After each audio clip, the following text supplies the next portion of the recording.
1767 খ্রিস্টাব্দে প্রতিষ্ঠিত উত্তর কলকাতার এই পরেশনাথ মন্দিরটি কিন্তু এক ঐতিহাসিক নিদর্শন হিসেবে রয়েছে।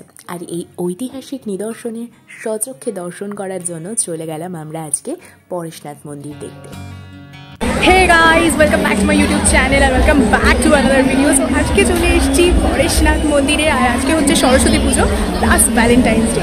কিন্তু ভ্যালেন্টাইন্স ডে তো এটা তো কাপলসদের জন্য, বাট আমাদের মতো সিঙ্গেলদের জন্য তো ভ্যালেন্টাইন্স ডে নয়, আমাদের জন্য হচ্ছে সরস্বতী পুজো। তো সরস্বতী পুজো মানেই বেরোতে তো হবেই, আর তাই জন্য এরকম একটা দারুণ লোকেশন এবার আমি চুজ করেছি। তো ফাইনালি আমাদের মিশন সাকসেসফুল। আর এত সুন্দর একটা জায়গা, আমার সাথে কে রয়েছে এই যে এই যে ব্ল্যাক বিউটি, আর আমি তো সফেদ অলওয়েজ। তো এবার তোমাদেরকে আমি পুরো লোকেশনটা আমি দেখাচ্ছি, একটা অসম্ভব সুন্দর জায়গা। এই মন্দির চত্বরে কিন্তু মোট 4টি মন্দির রয়েছে: শীতলনাথজি মন্দির, চন্দ্রপ্রভুজি মন্দির, মহাবীর স্বামী মন্দির ও দাদাবাড়ি। এই মন্দির চত্বরের অ্যাম্বিয়েন্সটা কিন্তু খুবই নেচার ওরিয়েন্টেড এবং খুবই ফ্রেশ। জায়গাটা কেমন বল? খুব সুন্দর, কিরকম সুন্দর একটা লোকেশন আমি চুজ করেছি। ও থ্যাংক ইউ। নিজের প্রতি নিজের একটা অদ্ভুত ব্যাপার আছে, ফাইনালি আমরা পৌঁছাতে পেরেছি। মন্দির চত্বরের এই অসামান্য সুন্দর কারুকার্য আর স্থাপত্য শিল্পের নিদর্শন স্বচক্ষে দেখার জন্য কিন্তু বহু মানুষ এখানে ভিড় করেছে। তা তো আমি এসেই এখানে দেখতে পেলাম, তার উপর আজকে সরস্বতী পুজো সাথে ভ্যালেন্টাইন্স ডে, তো ভিড়টা তাই আজকে একটু দ্বিগুণ। মন্দির চত্বরের ভিতরে এবং বাইরে রয়েছে খুব সুন্দর সুন্দর ফুলের বাগান, আর তার সাথে রয়েছে পুরনো ফোয়ারা। সাথে এখানকার যে পুকুরটা রয়েছে এটা কিন্তু অনেকটা বড়, আর এখানে রং বেরঙের মাছও রয়েছে। এক্স্যাক্টলি এই জায়গাটায়, এই জায়গাটা দেখতে তো মানে অসাধারণ। একটা কাচের সেরামিক এরকম ধরনের কিছুর ওপর করা, আমি তোমাদের একটু ক্লোজলি দেখাই।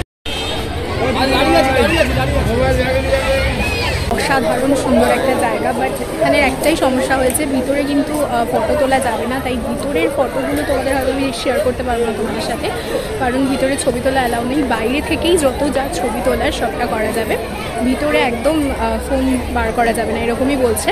তো চলো এবার দেখি ভিতরে ঢুকে কীরকম কী হয়, আর ফটো তুলতে পারি কি না। খুব সম্ভবত হয়তো তুলতে পারবো না, তো চলো সাথে থাকো। অনেক দিন ধরেই এই জায়গাটা আমি দেখছিলাম, আমার ফোনেও আসছিল খুব সুন্দর একটা লোকেশন। তো ফাইনালি আমি বললাম যে সরস্বতী পুজোর দিন আছে আজকেই ট্রাই করি এরকম একটা সুন্দর জায়গায় শাড়ি পরে এলে খুব ভালো লাগবে, একটা হালকা ফটোশ্যুটও হয়ে যাবে।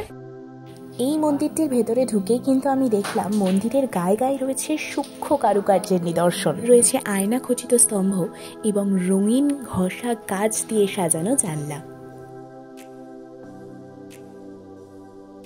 আর এই মূর্তিটি হলো এই পরেশনাথ মন্দিরের অন্যতম আকর্ষণ।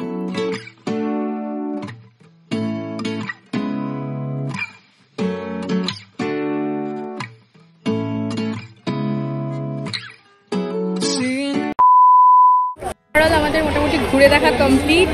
এবার বল কেমন লাগলো? এটাই যে সারাদিন আমার এটা বলতে হয়েছে, কিন্তু ওভারঅল মানে সবটা একদম খুব ফাটাফাটি এটা হয়ে গেছে। অলমোস্ট এখন লাইটগুলো জ্বলছে, সন্ধ্যা হয়ে যাচ্ছে। এবার মানে আমরা বাড়ি থেকে চলে যাব, কারণ বেশিক্ষণ আর থাকাটা এখানে চলবে না, অনেকক্ষণ সময় লাগবে। আজকের ভিডিওটা এখানেই শেষ করছি, দেখা হচ্ছে নেক্সট কোনো ব্লগে। তো আজকের ভিডিওটা তোমাদের কেমন লাগলো সেটা অবশ্যই কমেন্ট করে জানাও। আর তার সাথে সাথে যারা এই জায়গাটা এখনও ভিজিট করোনি অবশ্যই ভিজিট করো, খুব ভালো লাগবে। একটা দারুণ জায়গা, অসাধারণ, ফটোশ্যুটের জন্য তো পারফেক্ট। আর মন্দিরটা তো জানোই, তোমাদের জন্য অনেকটাই শেয়ার করার চেষ্টা করলাম। তো তারা মন্দির চত্বর ঘুরে বাইরে বেরোতে দেখলাম এই জায়গাগুলোতে আলো জ্বালিয়ে দিয়েছে, তো আলোতে কিন্তু এই ভেতরটা আরও বেশি সুন্দর লাগছিল। তো এগুলো দেখতে দেখতে আমরা বাড়ির দিকে রওনা দিলাম।